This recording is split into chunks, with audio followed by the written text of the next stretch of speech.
You're listening to the Jefferson Exchange. I'm Mike Green. If you live in the shadow of Northern California's majestic Mount Shasta, you've likely heard whispers of the bizarre discovery made on the mountain slopes back in 2009, a 60-foot hand-dug hole that triggered investigations by the U.S. Forest Service and the FBI. It fueled a firestorm of local mythology. But what's the real story behind this massive excavation? Our guest today has spent more than a decade trying to find out.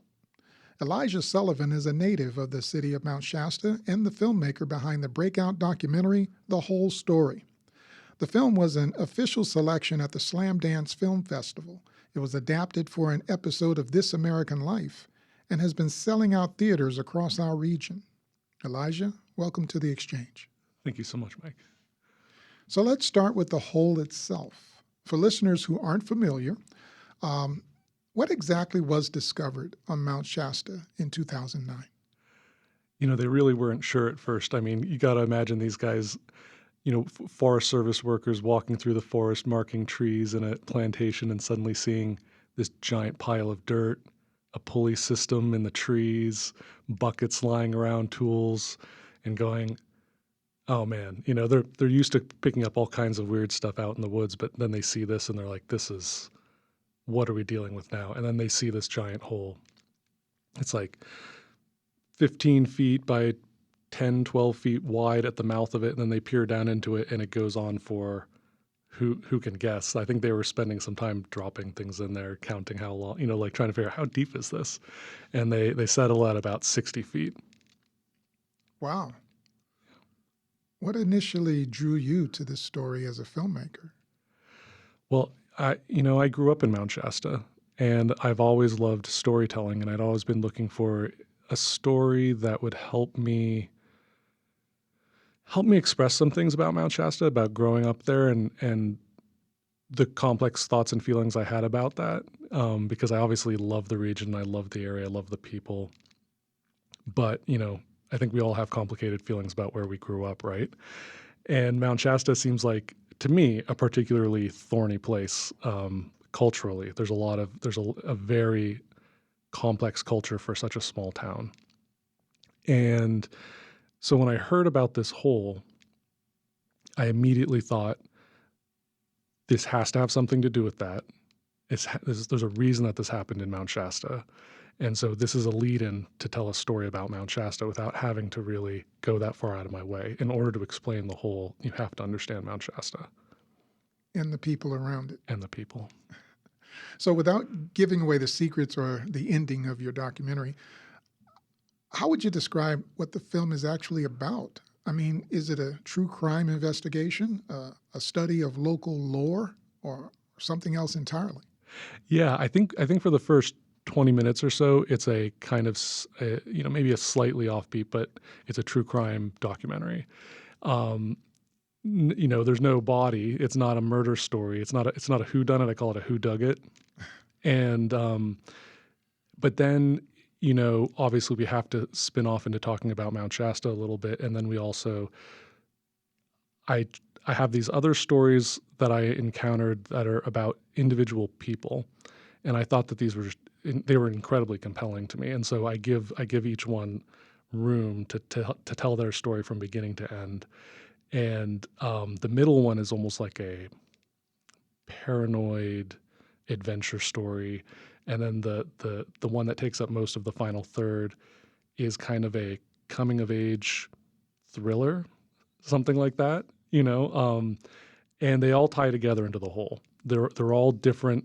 They're all coming at it from different directions, and I let each one breathe because I wanted to give people the feeling of what it's like sitting in somebody's living room in Mount Shasta and having a conversation. They're telling you a story, and then you don't even notice the transition. It slowly veers off into something very strange that you didn't expect. But you're looking in their eyes, and they're absolutely dead serious that this happened to them, and you just don't know. And so I chose to tell those as different, discrete stories. And sometimes, they almost feel like they're in different movies, but they are all in the same movie. And I tried to gel them. Okay, well, in your director's notes, you mentioned that the film is a deep dive into local mythology. Yes. But in the trailer, we hear a voice that says, this isn't just folklore, this is history. So how do those two concepts collide on Mount Shasta? Yeah, yeah, that's the voice of Steven Sindoni, who is a YouTuber from Brooklyn who came to Mount Shasta drawn by the stories. And so for me, the film is about storytelling and about how a century of storytelling, which built up this foundation, this bedrock of mythology in Mount Shasta, how it affects people who live there, how it draws people to come there, like it did with my parents, and then how it really affects people's perception. Because like I think we're seeing all around us all the time how people's lives are stories. You know, everything's a story to people. Everybody has a personal narrative. You ask somebody how their day went, they're probably going to tell you a story, right? So that to me is what it's really about. And so when Stephen Sindoni is talking about this is folklore, this is history, that's me giving a taste of what his story is going to be, which he has this, everything fits into this grand mythology. He has this big picture and everything is like a puzzle piece to him. He's trying to solve the mysteries of the universe. Whereas somebody like Brett, who's just a guy who's doing a job at the end, he has just one puzzle piece and he's going, what? I can't even guess what's going on here. I just know that I have this job to do and that it makes no sense. Um, So it's really interesting to me because Mount Shasta has so many stories. And here at Southern Oregon University, we sit we're nestled in the foothills of Mount Shasta, not Mount Shasta, Mount Ashland. And Mount Ashland doesn't have nearly the kind of folklore behind it as Mount Shasta. Same thing down the street with Mount McLaughlin. I mean, a beautiful mountain that has a wonderful lake, nowhere near the mythology around the mountains like Mount Shasta. You grew up in Mount Shasta. Tell me about that experience. wow. Yeah, that it's such a hard thing to encapsulate, and it was hard enough for me to try and get it into an 84-minute, documentary. But I knew when my parents decided to move there that this was kind of an unusual reason to move somewhere, for it to be a spiritual reason. It wasn't for a job or something like that. But then when I got there, what I didn't expect was that's the same reason that all my friends' parents moved there. And I just kept hearing it over and over and over again that they were called to the mountain. Now, to me, I assume that it has to do with the stories, right? So people had to hear about the mountain somehow. Yeah. And so the stories, once somebody started telling stories about the mountain, it seems like it attracted other people who added their stories to it, which attracted other people who brought their stories to it. So there was obviously somewhere at the beginning of the line some original stories about the mountain that were so compelling that they're still sort of attracting people magnetically there. And now we've got this giant accumulation of mythology there that goes all the way back into real history of the area, but is also part of everybody's individual mythology who currently live there, and they're just always actively contributing to it. My guest is Elijah Sullivan. He's a filmmaker from Mount Shasta. His new hit documentary is a true crime mystery titled The Whole Story. It's returning to the Varsity Theater in Ashland this September. You know what date? Yeah, it's going to be playing from the 18th to the 24th in September. Okay. Now, you've made it a point to highlight that everyone involved in the whole story has local roots, including your cinematographer. And I think you grew up with him. Oh, yeah. Or, I think Audie and I know have met many, many years ago, as most of us crossed paths in such a small town a long time ago. But yeah, my co-cinematographer is Audie Carlisle, who does the documentary web series Shasta Stories, which is incredible. She, because it's a doc series, she's made 20-something 10 to 40-minute documentaries all about Mount Shasta, all about the area. And she has only just, still just the tip of the iceberg, and I'm the tip of the iceberg. So her work is tremendous. The whole crew, everybody who worked on it, everybody that I interviewed, except for a couple people like Steven Sindoni and Brett Grimes, who were who were from the outside, but came in, and I think was brought interesting perspective because of that. But they definitely it definitely left a mark on them. Okay, so Audie is a woman. Yes. Oh yeah, Audie Carlisle. Yeah, and I think she lives in Medford now. And Yeah. how did you two meet? It's it's just such a small scene there. I think we crossed paths a couple times as kids, and then as filmmakers there. It's a small community in Siskiyou County, and we got a band together. So I think there was like 4 different people who were trying to get us to hang out. Okay, now I understand that this project wasn't just a quick shoot. Seems like it was a 14-year saga. Yeah. A lot of research, a lot of interviews, a lot of filming. Why did this story take so long? When I first heard about it, I thought that this was maybe going to take me a summer. I thought, oh wow, I can literally film it, the crime scenes up the street from my house, essentially. I'm going to be filming people in their living rooms by 2 degrees of separation. I know probably everybody who was involved in it. This will be a breeze. And it wasn't a breeze. As it turns out, and I can't really blame people for not wanting to appear in an interview. That's not my idea of a good time either. I don't love being on camera.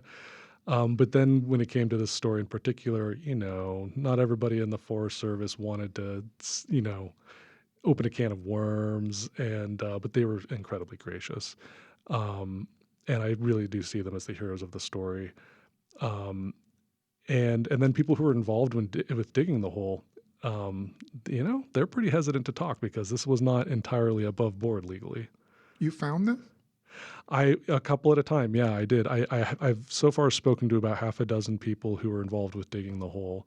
Only 2 of them went on the record. There was one guy that I think I first heard about him in 2012. And up until right before I released the movie in 2025, he was still talking about maybe doing an interview, but kept waffling. So shout out to that guy out there if he's listening. Yeah, it took a really long time.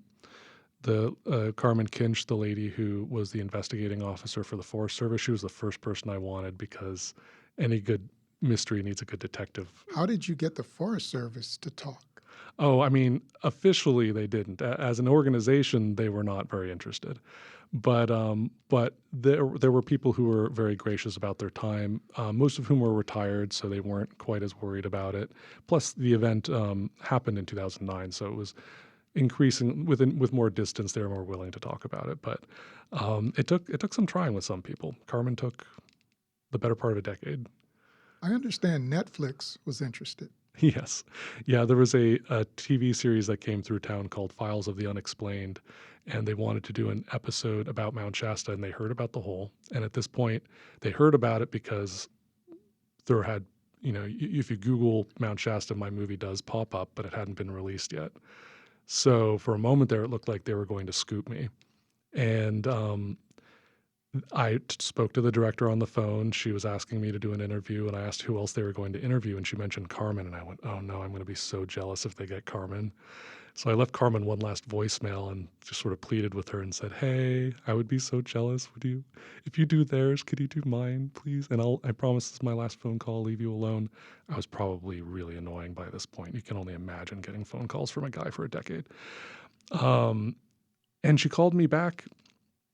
And she said, well, I thought maybe if I ignored you, you'd go away. She said something like that. It was really funny. But I guess that's not going to happen. So if I'm going to help somebody, I'm going to help the local guy. And she turned them down and appeared in my film like a week later. Nice. Yeah, she's a good one. Okay, we have about 30 seconds left, but I want to ask you this. Your film has become popular in our area, selling out all 4 of its screenings at the Ashland Independent Film Festival and moving over 1,000 tickets in its run at Mount Shasta Cinema. So what was it like for you to see your hometown audience react to this story in such a big way? I felt so many things after so long on the movie, but it was incredibly special. I made the movie kind of for that audience, and I was the most anxious about how they would receive it. And I'm so happy that I'm sure not everybody loved it, but they did. And I'm very pleased. Well, they're still going out to see it. Thanks so much for joining us. Thank you so much, Mike.